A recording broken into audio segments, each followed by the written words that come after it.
Coming to us now to do welcome is Mr. Orrette Fisher, JP Director of Elections. Mr. Orrette Fisher has served as Director of Elections since 2008, having joined the staff of the Electoral Office in Jamaica in 1995. The 2011 parliamentary elections were the first national elections he presided over as Director of Elections.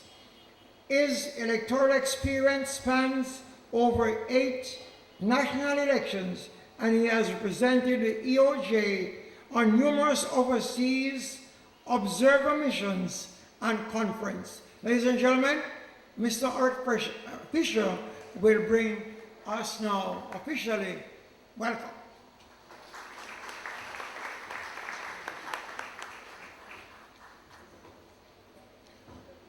Moderator, Bishop Delroy Farr, the Custos of Portland, the Honorable Lincoln Thaxter,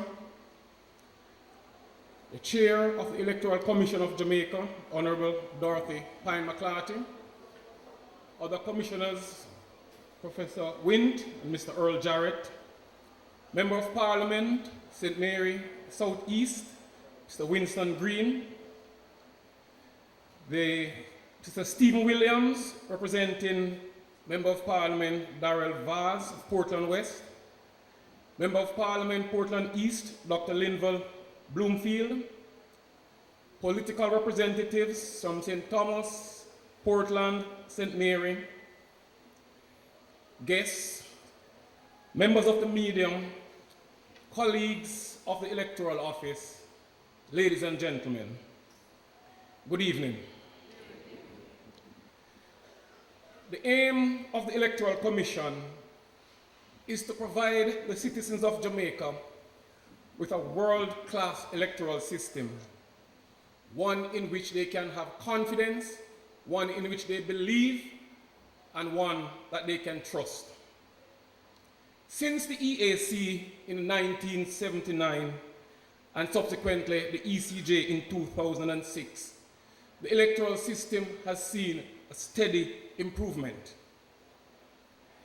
It has gotten to the point where it has been recognized as amongst the best in the world. The need to further engage the public, to hear from you, the citizens, the man in the street, as to what is needed to continue this road of improvement, is the reason why we are here this evening.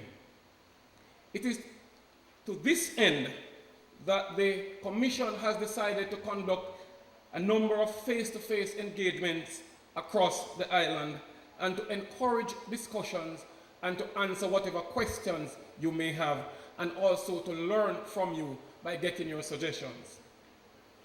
So whether you're here as a voter, somebody who is a regular participant at election time, as an election day worker, as a political representative, or a worker for the political parties, staff of the EOJ, whether you're a performer, just someone who is here through curiosity, the media, whatever reason you're here this evening, it is indeed my pleasure to welcome you.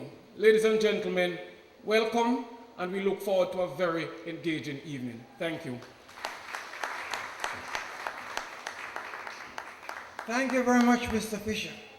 Now, coming next to address us, ladies and gentlemen, is the Honorable Dorothy Pine-McLarty. She joined the Electoral Commission of Jamaica in the year 2000 and served as a selected commissioner until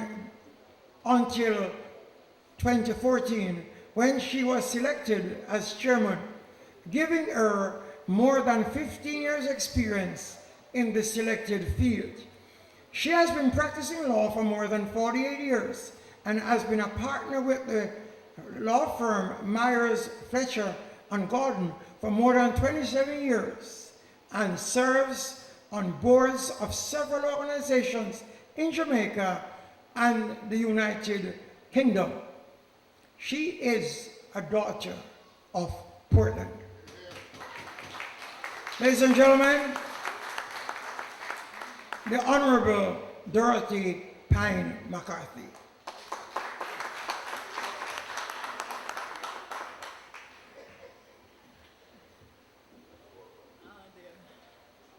Thank you, Bishop. Custos, the Honorable Linville Thaxter, and thank you again for accommodating us yesterday, Custos. Members of Parliament, the Honorable Winston Green, Honorable Linval Bloomfield, and Mr. Stephen Williams, who I gather is representing the Honorable Mr. Darrell Vaz, councillors, reverend gentlemen, ladies and gentlemen, all, good evening. It is a pleasure to see you all here in lovely Portland, the parish of my birth. As we seek to engage you on various governance matters that we believe are important to any modern society like ours. The ECJ is here not only to talk about electoral matters, but we want to also raise some related issues, such as your role in strengthening our democratic process by helping to build strong communities, encourage accountability, and strong representation at every level. The ECJ and the EOJ have made many strides over the last several years in strengthening our country's democratic process.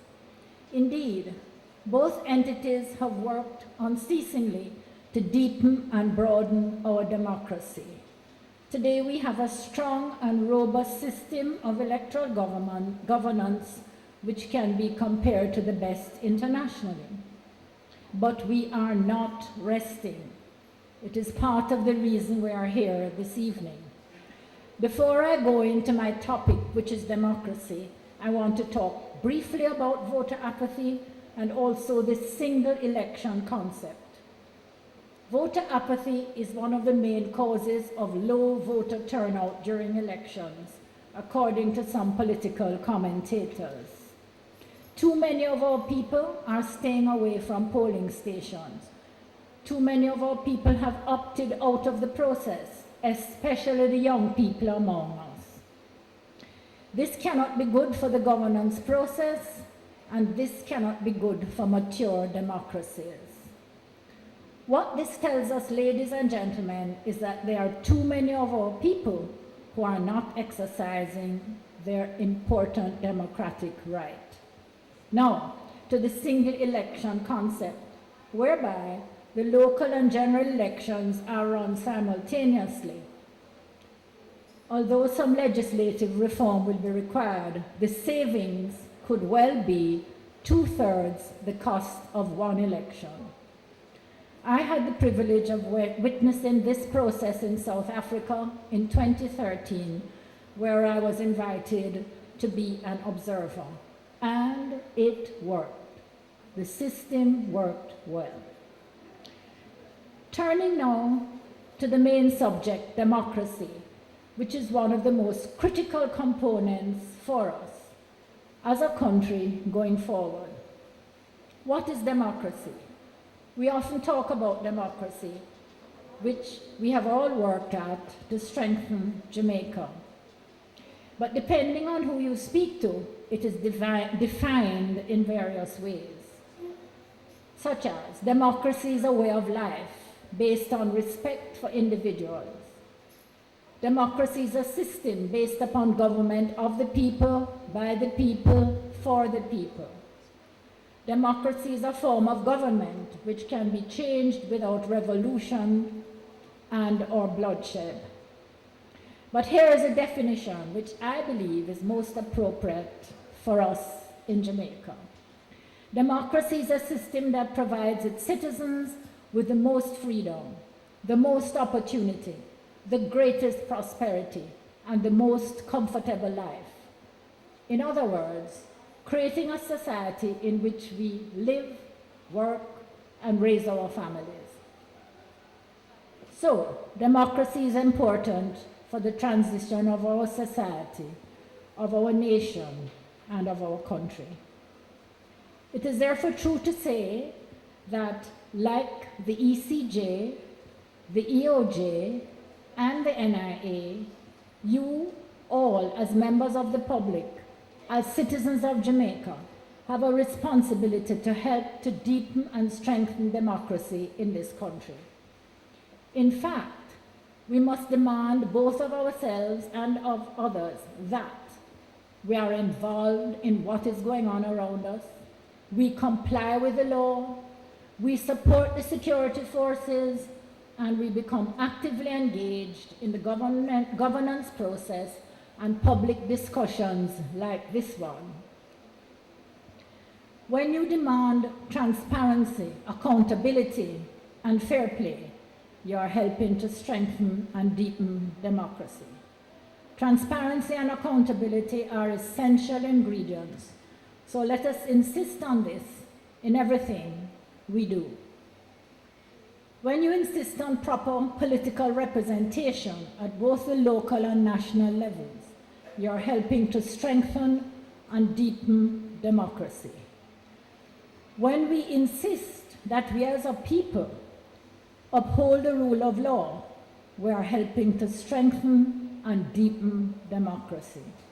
This is essential for a society to remain democratic, as all are equal before the law. The law is accessible to all. Everyone has the right to take a case to court. One is innocent until proven guilty. One has the right to counsel and to question the evidence. One must be tried before an impartial court prior to being sentenced. We are fortunate to have these measures in place. We must insist that they be maintained, even as we press for improvements in the justice system. When you insist on proper delivery of services in both the private and public sector, you're helping to strengthen democracy in this country. This right to decent services helps to build a just and orderly society, helps to stamp out under-the-counter practices, and helps to strengthen the democratic process. Your participation in this town hall meeting is part of the process to strengthen and deepen democracy, because freedom of speech, freedom of assembly are fundamental principles. When you press for an education system that works and school boards that are free of partisan politics, you are helping to strengthen and deepen democracy, because one of the prerequisites is an educated and cultured population.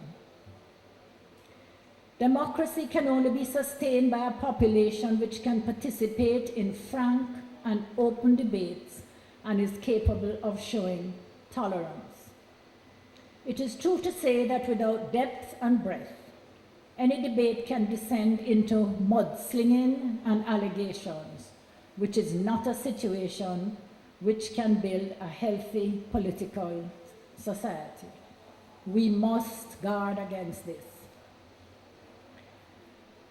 There are analysts who believe that a strong democracy can aid a country's economic and social development. Indeed, the conclusion of a Human Development Report published by the United Nations Democratic Program notes that democratic governance can trigger a virtuous cycle of development as political freedom empowers people to press for policies that expand social and economic opportunities. In a democracy, you can choose your own religion, you can choose your spouse, and your education. You can listen to any kind of music. Don't let my young adults know that I said this. They are not children anymore, but their music still drives me up a wall. You can participate in any public debate. You can watch any movie. and read any books you like.